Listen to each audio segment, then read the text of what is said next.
5.2 मधला question number 2 continue करूया. या अगोदरच्या लेक्चरमध्ये आपण एक्सरसाइज 7.2 मधला क्वेश्चन नंबर 1 आणि क्वेश्चन नंबर 2 मधले सब क्वेश्चन्स 5 एक्झाम्पल्स आपण बघितलेले आहेत. ॲक्च्युली क्वेश्चन नंबर 2 मध्ये टोटली 9 एक्झाम्पल आहेत. तर पहिल्या लेक्चरमध्ये आपण 5 घेतलेत. आता 6व्या पासूनचे पुढचे एक्झाम्पल्स आपण पाहणार आहोत. काय दिले पहा इथं. तर question number 2, find the equation of ellipse. Ellipse equation find out करायचे स्टँडर्ड फॉर्म मध्ये. इफ आता दिलेले प्रत्येक एक्झाम्पल मध्ये आपण पाहिले की प्रत्येक क्वेश्चन मध्ये वेगवेगळी व्हरायटी, वेगवेगळे कन्सेप्ट, वेगवेगळे डाटे दिलेले असतात. त्या ठिकाणी गिव्हन जे दिलेले असतात ते वेगवेगळे. इथं काय दिले बघा. Latus rectum has length 6. Latus रेक्टमची लांबी दिली तुम्हाला 6 आणि फोकाय आर, फोकायचे कॉर्डिनेट दिलेले +-2,0. ओके. सोल्युशन आपल्या नेहमीच्या पद्धतीनं let find the equation of ellipse म्हणलं का आपलं ठरलेलं आहे. Late the equation of ellipse is x² divided by a² plus y² divided by b² is equal to 1 and this is equation number 1. Formality है ना. आता काय दिलेलं आहे त्याच्यावरून आपलं मेन एम काय असतं तर a आणि b ची व्हॅल्यू फाइंड आउट करणं.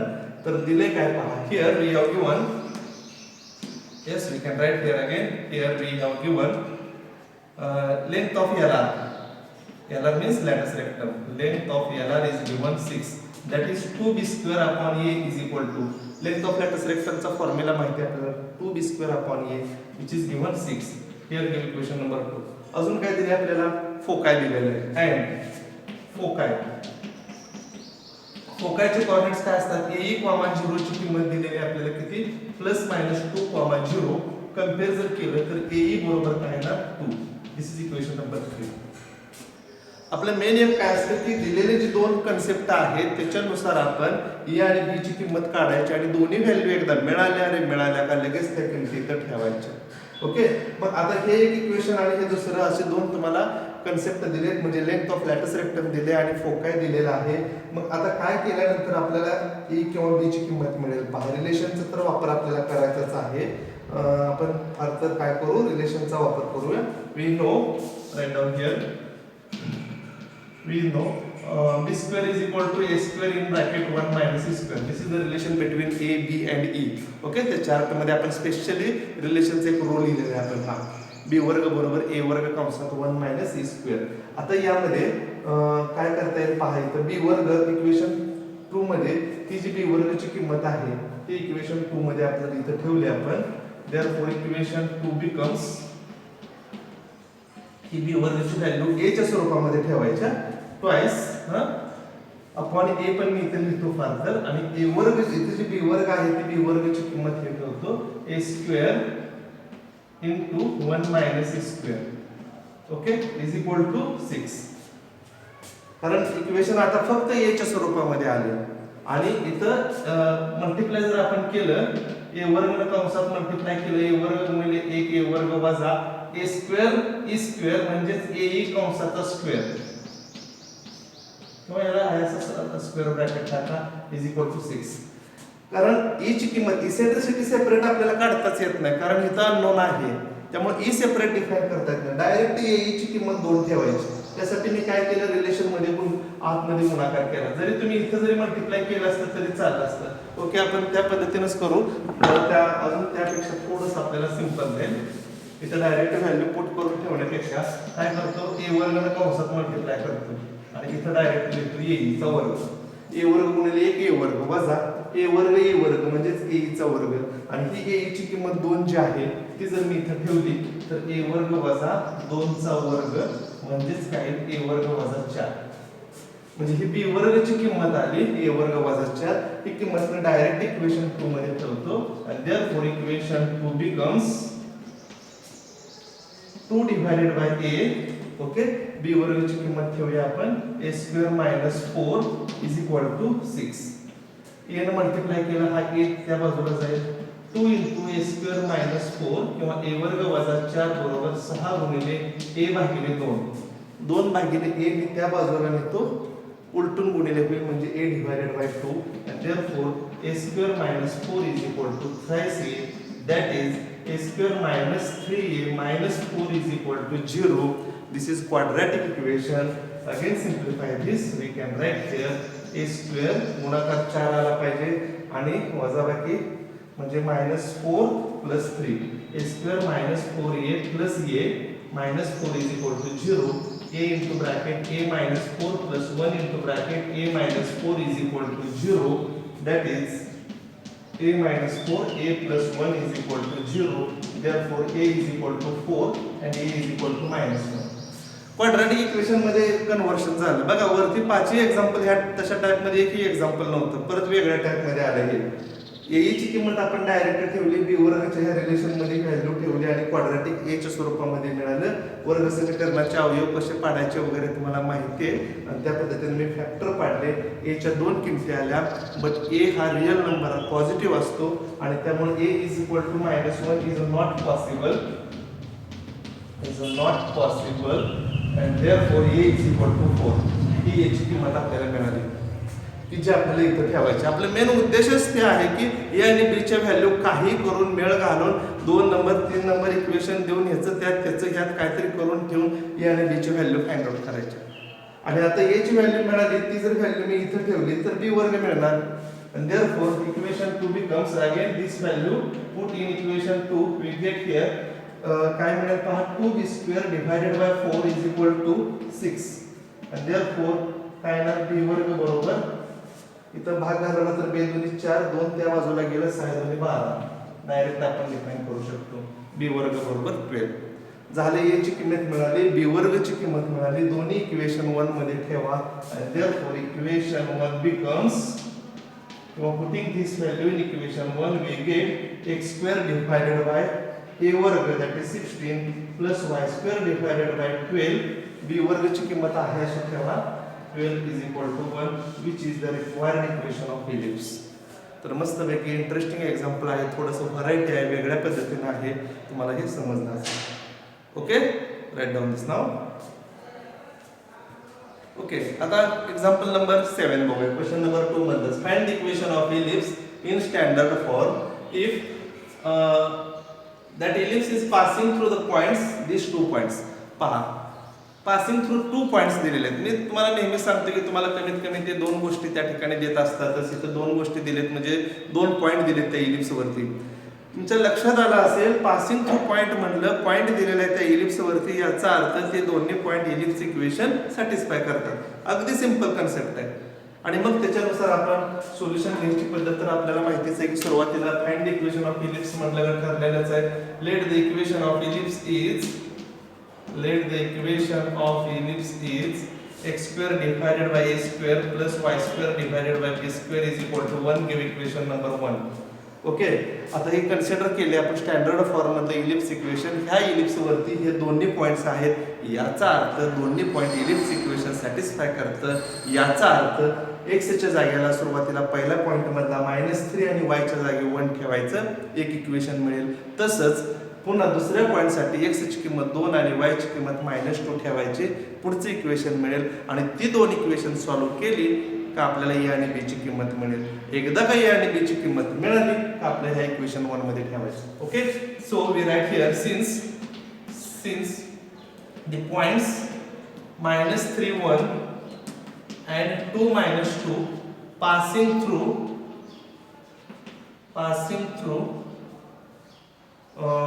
since this point passing through ellipse, therefore it satisfies equation 1 असं डायरेक्टली लिहू. त्यामुळे हे दोन्ही पॉइंट्स इलिप्स इक्वेशन सॅटिस्फाय करतात and therefore we can write here -3 ची किंमत ठेवा 9 9 चा वर्ग वजा 3 चा वर्ग 9 भागिले a वर्ग अधिक y ची किंमत ठेवा 1 भागिले b वर्ग बरोबर 1. दिस इज इक्वेशन नंबर 2. सिमिलरली आता 2 आणि -2 ठेवूया किंमत. 2 जर ठेवली तर 2 चा वर्ग 4 भागिले a वर्ग अधिक वजा 2 ठेवूया वजा 2 चा वर्ग पुन्हा 4 भागिले b वर्ग बरोबर 1. दिस इज इक्वेशन नंबर 3. आता हे दोन्ही इक्वेशन आपल्याला सॉल्व्ह करायचे आहेत. दोन्ही इक्वेशन इथे x ची किंमत -3 1 आहे आणि y ची किंमत 2 आणि -2 आहे. ही दोन्ही इक्वेशन सॉल्व्ह करायसाठी आपल्याला काय करावं लागेल पहा. सायमल्टेनियस इक्वेशन टाइप असल्यासारखं आहे. आपण जर सबट्रॅक्शन केली इथं तर काय होईल. Subtract equation 3 from 2. Subtract equation 3 from 2 जर वजाबाकी जर केली तर वजाबाकी करायच्या आधी जर आपण याला 4 ने मल्टिप्लाय केलं तर 4/b² आणि 4/b² कॅन्सल होईल है ना. तर त्यानुसार आपण ते सबट्रॅक्शन करू. मग सबट्रॅक्शन करूया. त्या इक्वेशनला आपण 4 ने मल्टिप्लाय करू. इथंच लिहिलं तरी चालेल. आणि मग काय येणार 36 भागिले a वर्ग अधिक 4 भागिले b वर्ग बरोबर 4. प्रत्येकाला 4 ने मल्टिप्लाय केलं. अंशाला 4 ने मल्टिप्लाय केलं 36, इथं 4 ने मल्टिप्लाय केलं, इथं 4 ने मल्टिप्लाय केलं. आणि आता जर सबट्रॅक्ट केलं and now subtract equation 3 from 4 म्हणून फारतर 4 नंबरची इक्वेशन देऊ. आता जर वजाबाकी केली तर काय येणार पहा. शेवटी हे दोन्ही सायमल्टेनियस इक्वेशन्स आहेत. आपल्या पद्धतीने सोडवले तरी चालतील. मी याला 4 ने मल्टिप्लाय केलं आणि आता आलेले इक्वेशन हे 4 मधून 3 नंबर इक्वेशन वजा केलं. काय येणार बघा 36 भागिले a वर्ग वजा 4 भागिले a वर्ग. कारण हे तर आता कॅन्सल होणार वजाबाकी केल्यावर 4/b वर्ग वजा 4/b वर्ग याची चिन्ह बदलणार आहे. हे मायनस होईल, हे मायनस होईल, हे मायनस होईल. डायरेक्ट आपण कॅन्सल करू आणि इथंच 4 येणार. 4 - 1 3. म्हणजे सबट्रॅक्ट केल्यावर डायरेक्ट हे इक्वेशन मिळालं. छेद समान आहे. 36 वजा 4 म्हणजे 32 भागिले a वर्ग बरोबर 3. म्हणून 1 भागिले a वर्ग बरोबर काय येणार 3/32. म्हणजे a वर्गची किंमत 32/3 लिहिलं तरी चालतं. आपल्याला 1 भागिले a वर्गची किंमत आहे अशी जर इथे ठेवायची म्हणलं तरी चालते 3/32. इथे a वर्ग केला तर दोन्ही बाजूचा व्यस्त करा. 32 भागिले 3 येणार a वर्गची किंमत. ठीक आहे. असं जमत नसेल तर आपण करू त्या पद्धतीने. No problem. एक स्टेप वाढते फक्त. a वर्ग बरोबर कारण प्रत्येक एक्झाम्पल मध्ये आपण a आणि b ची किंमत काढली. a वर्ग बरोबर दोन्ही बाजूचा व्यस्त घेतला. a वर्ग बरोबर 32 भागिले 3. आता आपल्याला b वर्गची किंमत काढायची. कोणत्या तरी दोन्ही इक्वेशन मध्ये a वर्गची किंमत ही 32 भागिले 3 जर आपण ठेवली तर काय येणार therefore equation 2 becomes 9 divided by a वर्ग 32 भागिले 3 आहे अधिक 1 भागिले b वर्ग बरोबर 1. सिंप्लिफाय दिस. 9 × 3 = 27 भागिले 32 अधिक 1/b वर्ग बरोबर 1. Again सिंप्लिफाय this. Therefore 1 divided by b square is equal to 1 minus 27/32, that is 5 divided by 32. And therefore b square is equal to दोन्ही बाजूचा व्यस्त घ्या 32 भागिले 5. तर या पद्धतीने आपण a वर्ग आणि b वर्गच्या डायरेक्ट व्हॅल्यू मिळवल्या. म्हणजे वर्गमूळ घ्यायची काय आवश्यकता नाही कारण आपल्याला किमती a वर्ग आणि b वर्गच्याच ठेवायचे. त्यामुळे आहे अशाच ठेवल्या. आणि मग हे दोन्ही व्हॅल्यू आपण काय केल्या putting this value in equation 1. Putting these in equation 1, we get x² divided by a² plus y² divided by b² is equal to 1. उलटून गुणिले करा 3x वर्ग भागिले 32 अधिक 5y वर्ग भागिले 32 बरोबर 1. आहे असं ठेवलं तरी चालेल. 32 सगळीकडे जर मल्टिप्लाय केलं आपण डायरेक्ट स्टेप लिहिली तरी अजून चांगलं होईल. Is equal to 32 which is the required equation of ellipse. which is required equation of ellipse.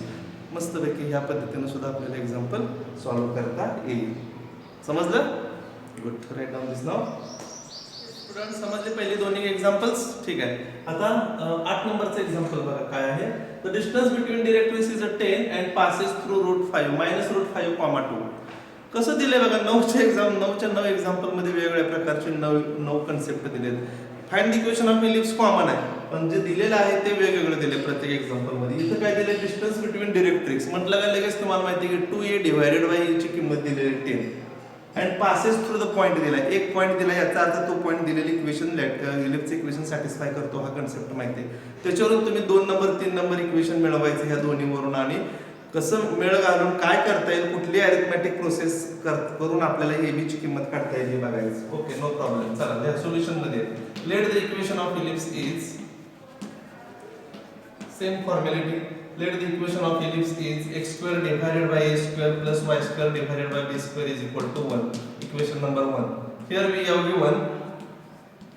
given distance between directrix. Distance between directrix. That is 2a divided by e is equal to 10 and therefore a is equal to 5e. दोन्हीकडे आणलं b पण 10 होईल e पण त्या बाजूला न्या. a ची किंमत काय मिळाली 5 × e. Give equation number 2. अजून काय दिले, since this ellipse passing through the point minus root 5 2, since equation 1 passing through S minus root 5 2, therefore it satisfy वगैरे म्हटलं तरी चालतंय, डायरेक्ट इथे ठेवा. x ची किंमत मायनस रूट 5 त्याचा स्क्वेअर मायनसचा स्क्वेअर प्लस असतो रूट 5 चा square 5 divided by a square minus y ची किंमत 2 ठेवा 4 भागिले b वर्ग बरोबर 1. सिंप्लिफाय करू आपण हे 5b वर्ग वजा 4a वर्ग लसाव्याला a वर्ग b वर्ग बरोबर 1 म्हणून 5b square minus 4a square is equal to a square b square. अजून पुढे सोडवता येते कारण इथं आपल्याला फक्त a बरोबर 5e मिळाले आणि इथं 5b square minus 4a square is equal to a square b square. काही करून आपल्याला एक तर इसेंट्रिसिटी माहित नाही, इथं सुद्धा a किंवा b ची किंमत आपल्याला दुसऱ्या इक्वेशन वरून पण डिफाइन होत नाही, पण रिलेशन माहिती आहे b वर्ग बरोबर a वर्ग कंसात 1 मायनस e स्क्वेअर. आपण काय करूया, a आणि e च्या स्वरूपामध्ये b वर्ग जिथं आहे तिथे किंमत ठेवूया. पुट b वर्ग बरोबर a वर्ग in bracket 1 minus e square. हेच इक्वेशन सॉल्व्ह करत राहूया आणि परत जिथे e आले ना तिथे a ची किंमत 5e ठेवूया म्हणजे आपल्याला इसेंट्रिसिटी मिळेल. एकदा का इसेंट्रिसिटी मिळाली का लगेच a ची किंमत मिळेल, एकदा का a ची किंमत मिळाली का लगेच b ची किंमत मिळेल. ओके, तर त्या पद्धतीने जाऊ आपण. याला फार इक्वेशन नंबर 3 म्हणूया, पण हेच इक्वेशन पुढे मी सिंप्लिफाय केले कंटिन्यू. आता b वर्ग जिथं आहे तिथं आपल्याला ही व्हॅल्यू पुटअप करता येईल. 5b वर्ग म्हणजे 5a वर्ग कंसात 1 मायनस e स्क्वेअर. पहा b वर्गची किंमत ठेवतोय मी a वर्ग कंसात 1 minus e square minus 4a square आहे असंच इज इक्वल टू इथं a वर्ग आहे असंच. पुन्हा इथे एक b वर्ग आले तर b वर्गची किंमत ही ठेवली मी a वर्ग कंसात 1 मायनस e स्क्वेअर. त्यामुळं काय झालं तर प्रत्येक टर्म मध्ये a वर्गची टर्म आली, इथं b वर्ग a वर्ग या स्वरूपात आता इथं आला प्रत्येक ठिकाणी a वर्ग दिसते. मी through divided by a square करतो, divide by a square on both sides. त्यामुळे काय होईल, हा a स्क्वेअर कॅन्सल होईल, डायरेक्टली तुम्ही राहिले काय 5 in bracket 1 minus e square minus इथं फक्त 4 राहिलं. याला प्रत्येक टर्मला a वर्ग भागायचं, याला a वर्ग याला a वर्ग आणि याला a वर्ग भागल्यावर एक a वर्ग कॅन्सल होईल इज इक्वल टू राहिलं काय तेव्हा या पद्धतीने a वर्ग in bracket 1 minus e square. Okay, आता 5 ने पण कंसामध्ये मल्टिप्लाय करतो 5 मायनस 5e स्क्वेअर मायनस 4 आहे असंच इज इक्वल टू a वर्ग, a ची किंमत काय बघा 5e. काय केलंय मी b वर्ग बी काढून टाकतोय आणि a वर्ग पण ह्या इक्वेशन मध्ये काढून टाकतोय. फक्त e च्या स्वरूपामध्ये आपल्याला क्वाड्रॅटिक इक्वेशन मिळते का बघायचे. इथे a वर्ग आलाय, a ची किंमत 5e आहे, इथे a वर्ग आहे त्यामुळे त्याचा वर्ग 25e वर्ग होईल 1 मायनस e स्क्वेअर. इथं फातर लिहितो मी फ्रॉम 2 सिन्स फ्रॉम 2 म्हणजे समीकरण 2 वरून e ची किंमत मी 5e ठेवली, 5e च्या ऐवजी इथे a वर्ग आहे म्हणून 25e वर्ग. आता पहा हे जे इक्वेशन मिळालं ते फक्त e च्या स्वरूपामध्ये मिळालं, e वर्गच्या स्वरूपामध्ये मिळालं, इसेंट्रिसिटीच्या स्वरूपामध्ये मिळालं. सिंप्लिफाय करूया आपण हे काय होईल पहा. इथं एक मिनिट सॉरी, इथं आपल्याला साइन a प्लस आहे नाही का, त्यामुळे प्रत्येक ठिकाणी इथं प्लस होईल. यस करेक्ट, थोडंसं करेक्शन आहे इथं. हां नो प्रॉब्लेम, कारण ह्या चिन्हामुळे दुसरीकडे काय आपला बदल होणारच नव्हता, कारण इथे x आणि y ची किंमत ठेवली तर मध्ये प्लस असल्यामुळे ते प्लस त्याच पद्धतीने तसं इथं राहणार. आणि आता काय होईल पहा 5 अधिक 4 9 वजा 5e वर्ग बरोबर 25e वर्ग ना आतमध्ये कंसात मल्टिप्लाय करा 25e वर्ग वजा 25e वर्ग गुणिले e वर्ग म्हणजे 25e⁴ होणार. सगळ्या टर्म डाव्या बाजूला घेऊया प्लस होईल 25e⁴ वजा 25 आणि वजा 5 वजा 30e square plus 9 is equal to 0. Correct. Okay, आणि मग आता काय करता येईल पहा. इथं 25 आहे वजा 30 आहे 9 आहे म्हणजे 5 त्रिक 15 दोन्ही 30 म्हणजे I think 5e square minus 3 it's square is equal to 0. हे जे पूर्ण एक्सपान्शन जर आपण ऑब्झर्व केलं, जर बघितलं तर a वजा b कंसाचा वर्ग हे जे एक्सपान्शन आहे, a वजा b कंसाचा वर्ग a वर्ग वजा 2ab अधिक b वर्ग असं एक्सपान्शन आहे. उजव्या बाजूकडून डाव्या बाजूकडे फार मी रिझन देतो. a वजा b कंसाचा वर्ग बरोबर a वर्ग वजा 2ab अधिक b वर्ग. म्हणजे उजवी बाजू वरती आहे त्याच्यावरून डावी बाजू लिहिली. 5 square minus 3 is equal to 0 आहे, त्याचा स्क्वेअर आहे, स्क्वेअर रूट काढलं तरी चालतं. Therefore 5 square minus 3 is equal to 0. 5 square is equal to minus 3 च्या ऐवजी प्लस 3 होईल. ई वर्ग बरोबर 3/5. ही वर्गची किंमत आली आपल्याला. ई स्क्वेअर बरोबर 3/5. आता ही ई ची किंमत आपल्याला इथं ठेवता येते, ह्या इक्वेशन मध्ये ठेवता येईल. ए वर्ग आपण जर केला तर 25 ई वर्ग होईल. तिथं ए ची किंमत मिळाली, ती ए वर्गची किंमत इथं ठेवली का बी वर्गची किंमत मिळेल. ओके, पाहूयात आपण इकडची बाजू परत पुसतो. आता स्क्रीनशॉट घ्या. ठीक आहे. आता फ्रॉम टू ए बरोबर 5 ए आहे. Now from two a is equal to 5e म्हणजेच ए वर्ग बरोबर 25e वर्ग. ती ई वर्गची किंमत इथं ठेवूया. 25 गुणिले ई वर्ग, स्क्वेअर रूट घ्यायची काय गरज नाही, आपण डायरेक्ट ठेवूया इथं. म्हणून ए वर्ग बरोबर किती आलं, 5 5 25, 5 3 15. ही ए वर्गची किंमत आली आपल्याला इक्वेशन 1 मध्ये ठेवायसाठी. ए वर्गची किंमत आपण इथं ठेवूया, हे 5 आहे. Therefore put this in equation 3. आपलं मेन एमच आहे ए वर्ग आणि बी वर्गची व्हॅल्यू फाइंड आउट करायची आणि ती व्हॅल्यू इक्वेशन 1 मध्ये ठेवायची. ए वर्गची किंमत इथं आहे 5 भागिले ए वर्ग आपण 15 काढलाय, अधिक 4 भागिले बी वर्ग बरोबर 1. And now simplify this, we get the value of b. आणि हे सिम्प्लिफाय केल्यावर, कॅल्क्युलेशन केल्यावर 5 1 5 5 3 15. 4 भागिले बी वर्ग बरोबर 1 वजा 1/3. अधिक 1/3 त्या बाजूला गेला, वजा 1/3 1/3 म्हणजे 2/3. म्हणून 4 भागिले बी वर्ग बरोबर 2/3 है ना. बी वर्ग ह्या बाजूला घ्या, म्हणून 4 गुणिले 3/2 बरोबर बी वर्ग.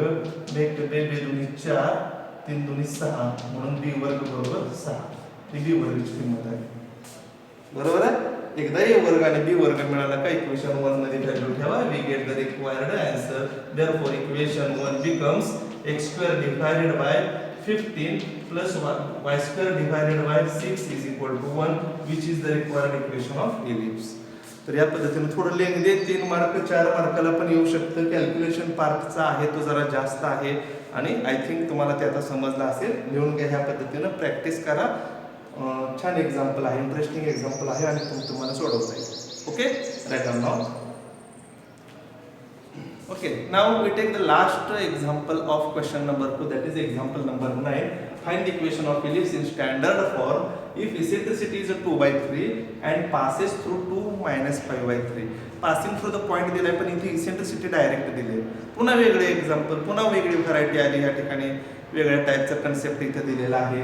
आणि विचारले तर कन्सेप्ट तोच, find the equation of ellipse. We can write here, let the equation of ellipse is in standard form x² divided by a² plus y² divided by b² is equal to 1. हे equation number 1. 9च्या 9 example मध्ये आपण पहिलं वाक्य हे लिहिलेलं आहे.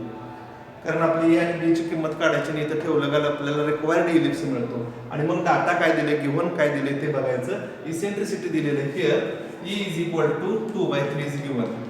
आता eccentricity दिली आणि passing through the point. Passing through the पॉइंटचा आपल्याला माहिती आहे कन्सेप्ट. x च्या जागी 2 आणि y च्या जागेला -5/3 ठेवायची. पण आधी इथं काय करू, here eccentricity is given, therefore b² is equal to relation माहिती आहे आपल्याला 1 - e². ह्या इक्वेशन मध्ये आपण चेंज करूया. b वर्ग बरोबर a वर्ग 1 - e चा वर्ग म्हणजे 2 चा वर्ग 4/9. सोडवा, 9 × 9 वजा 4 म्हणजे 5/9. 5a² डिवाइडेड बाय 9 ही बी वर्गची किंमत आली है ना. 9 × 9 वजा 4 म्हणजे 5/9 गुणिले a वर्ग म्हणजे 5a वर्ग भागिले 9. ही बी वर्गची किंमत जर आपण इथं ठेवली तर x² divided by a² plus y² divided by b वर्ग. b वर्गच्या जागी काय ठेवूया आपण, 5a² by 9 is equal to 1. Equation 1 मध्ये ही किंमत ठेवली. b वर्गची किंमत 5a वर्ग भागिले 9. हे जर उलटून गुणिले केलं तर काय मिळेल, x² by a² plus 9y² divided by 5a² is equal to 1. Give equation number 2 here. आता तो कन्सेप्ट वापरायचा. हा जो इलिप्स आहे, हा इलिप्स त्या पॉइंट मधून जातो. याचा अर्थ तो पॉइंट इलिप्स इक्वेशन सॅटिस्फाय करतो. Since ellipse passing through point, ellipse passing through ellipse passing through 2, -5/3. Therefore ठेवा किंमत x च्या जागी 2 ठेवायचं आणि y च्या जागेला -5/3. काय येईल पहा 4 भागिले a वर्ग अधिक 9y वर्ग. y च्या जागेला जर आपण -5/3 ठेवलं, इथं y वर्ग आहे, वर्ग करून घेऊया डायरेक्ट. -5/3 चा वर्ग अधिक 25/9 भागिले 5a वर्ग आहे असंच बरोबर 1. सोडवा 9 9 कॅन्सल होईल. 4 भागिले a वर्ग अधिक 25 ला पण इथं भाग जाईल, 5 5 25 होईल. 5 भागिले a वर्ग बरोबर 1. 9 ला 9 कॅन्सल झाले. 25 भागिले 5a वर्ग म्हणजे 5 5 25 म्हणजे 5 भागिले a वर्ग छेद समान आहे म्हणून 9 भागिले a वर्ग बरोबर 1 म्हणून a वर्ग बरोबर 9 मिळाली आपल्याला a वर्गाची किंमत. आणि ही आलेली a वर्गाची किंमत जर इथं ठेवली झालं इलिप्स इक्वेशनच मिळते. Therefore equation 2 becomes b वर्ग सेपरेट काढायची गरज नाही. जरी तुम्ही a वर्गाची किंमत ह्या रिलेशन मध्ये ठेवली तरी b वर्गाची किंमत व्हॅल्यू मिळते आपल्याला. बघा इथं a वर्गाची किंमत 9 ठेवली तर 9 9 कॅन्सल, b वर्गाची किंमत 5 मिळाली. a वर्ग आणि b वर्ग दोन्ही किंमतीचं ठेवा चालेल. त्या पद्धतीने केलं तरी त्याला आपण लिहूया फार तर, आणि डायरेक्ट इथे ठेवली तरी तेच उत्तर येते. पण तेव्हा आपल्याला नेहमीच्या पद्धतीमध्ये आपण जाऊया. ह्याला फार तर इक्वेशन काहीतरी आपण नाव देऊ स्टार वगैरे करू. Therefore equation star becomes b वर्ग बरोबर 5 into a वर्ग. a वर्गाची किंमत 9 भागिले 9, 9 9 cancel, that is 5. Therefore b square is equal to 5. आणि दोन्ही किमती a वर्ग आणि b वर्गच्या दोन्ही किमती इक्वेशन 1 मध्ये ठेवा. Therefore we get, putting all these values in equation 1, we get x square divided by a square. A square means 9 plus y square divided by b square, that is 1. We get the required equation of ellipse, which is a required equation of ellipse. Hence the result. तर या पद्धतीने आपल्याला example solve करता येईल. विद्यार्थी मित्र तुमच्या लक्षात आला असेल क्वेश्चन नंबर 2 हा find the equation of ellipse होता. त्यामध्ये 9 सब एक्झाम्पल्स दिले, सब क्वेश्चन्स दिले होते, म्हणजे 9 एक्झाम्पल दिले होते. प्रत्येक एक्झाम्पलमध्ये वेगवेगळ्या पद्धतीनं गिव्हन होतं आणि त्यानुसार आपण आपलं मेन उद्देश मात्र असा होता की ए आणि बी ची किंमत काढायची आणि इक्वेशन 1 मध्ये ठेवायची. प्रॅक्टिस करा, अगदी सोपी इंटरेस्टिंग आहे ते एक्झाम्पल्स आणि त्या पद्धतीने आपल्याला सोडवता येते. ओके, हे लिहून घ्या. Now we take the next question number 3. Find the eccentricity of the ellipse if the length of its lateral rectum is 1/3 of its minor axis. थोडंसं वेगळ्या टाईपचं एक्झाम्पल दिलेलं आहे.